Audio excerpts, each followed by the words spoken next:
Meus irmãos e minhas irmãs, paz e bem. Um bom dia para todos e cada um de vocês. A liturgia de hoje nos coloca a memória facultativa, ou seja, que pode ser celebrada ou não, dos 7 santos fundadores da Ordem dos Servitas.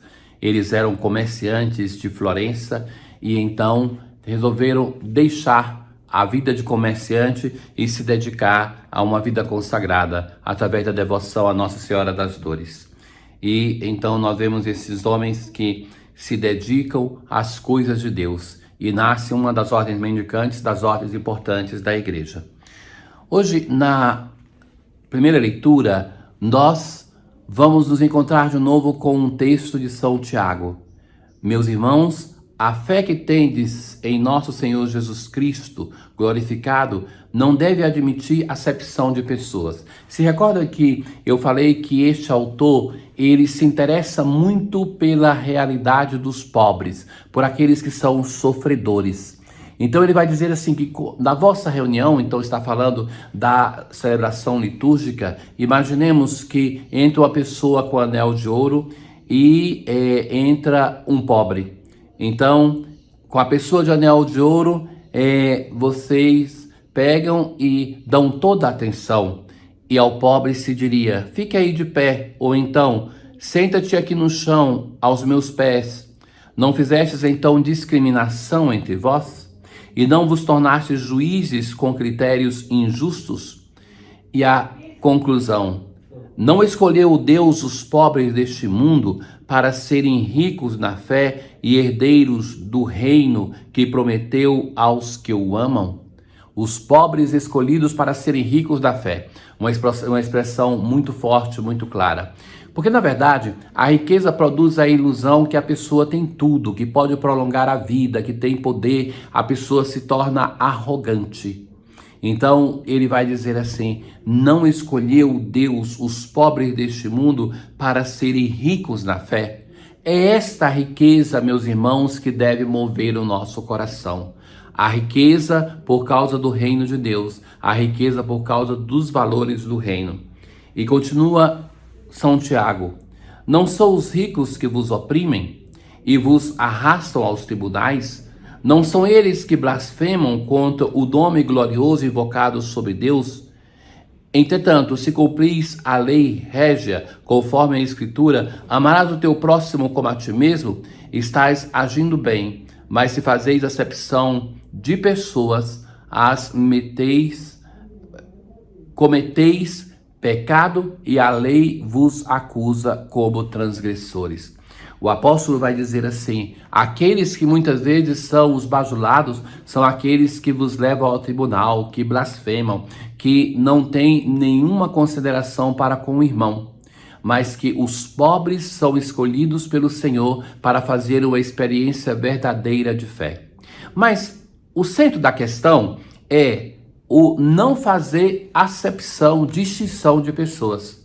Então, de tratar a pessoa com a dignidade que tem, porque essa pessoa é imagem e semelhança de Deus. Não ser bajulador dos poderosos desta terra.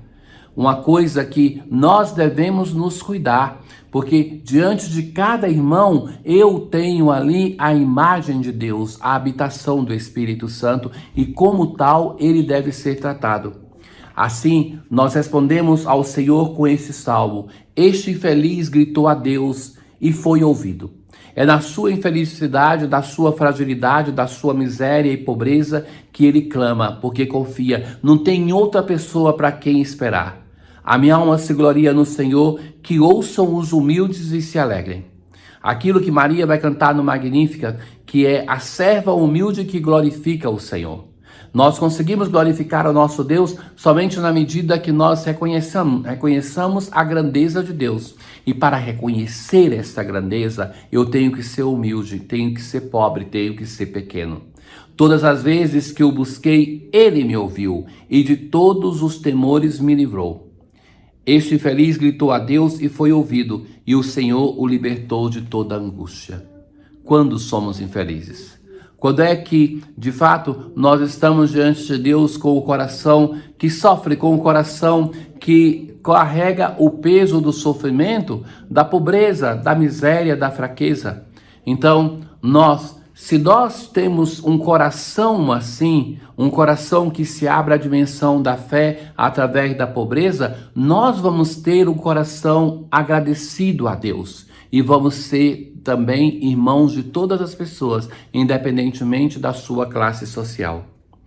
Hoje no Evangelho nós estamos no centro do Evangelho de Marcos. Todos os sinóticos contam este episódio quando Jesus chega em uma cidade que foi fundada por Filipe, o filho de Herodes, a Cesareia de Filipe.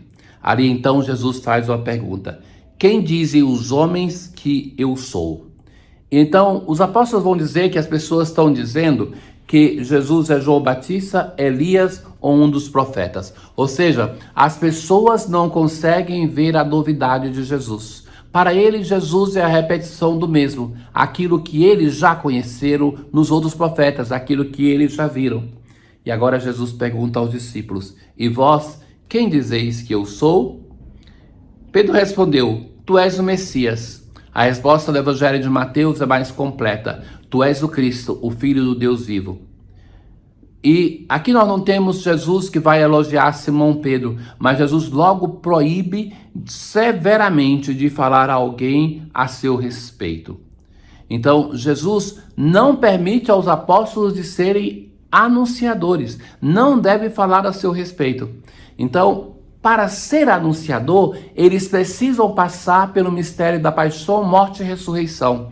Enquanto não passam, é só uma experiência de intelecto, ainda não é uma experiência de fé. Por isso Jesus não permite. Então, depois Jesus aproveita a ocasião para fazer o anúncio da paixão.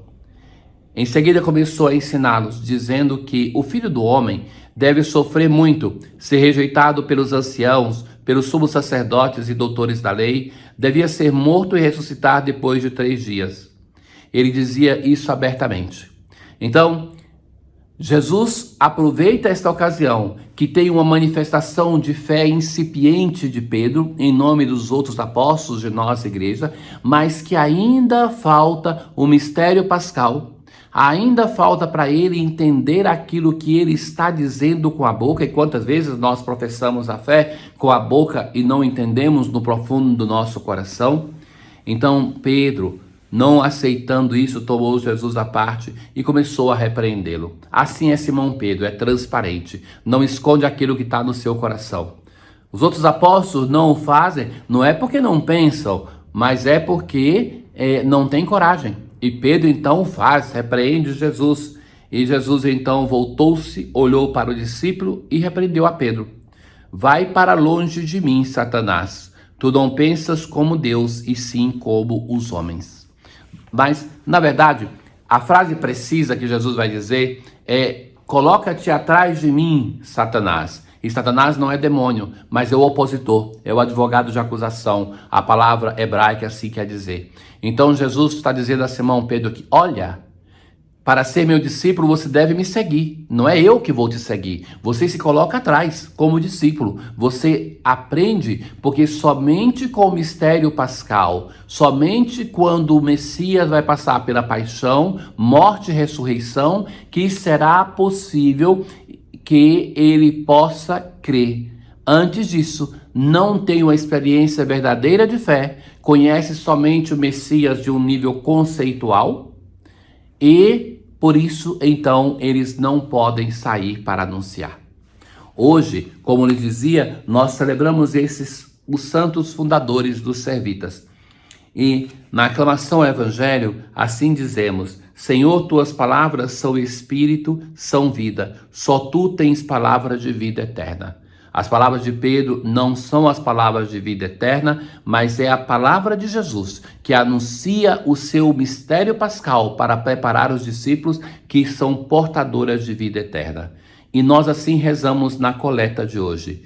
Inspirai-nos, ó Deus, a profunda piedade dos fundadores dos Servitas, que se distinguiram pela devoção à Virgem Maria e a vós conduziram o vosso povo. Que nós possamos aprender a devoção à Mãe, à Virgem Maria, que nos sustenta e nos leva ao seu Filho Jesus.